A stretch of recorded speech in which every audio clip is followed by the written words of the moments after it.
Do you want to convert sales orders to invoices in Zoho Books with one click? Learn the exact steps to do it in under 2 minutes. First, open Zoho Books and navigate to Sales Orders. Then, open the order and use the Convert to Invoice button. First, open up Zoho Books in your browser.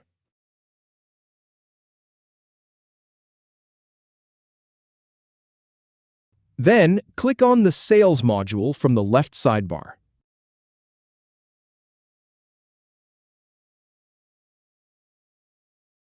Now, select Sales Orders to view all your pending orders.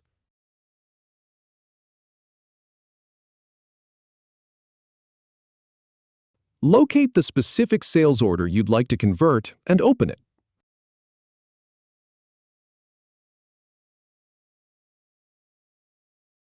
Click the Convert to Invoice button at the top of the order.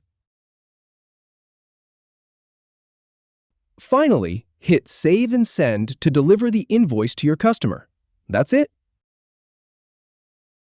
If you have any feedback or if any info is inaccurate, please leave a comment below. We'll do our best to answer or redo the video if needed. Thanks for watching.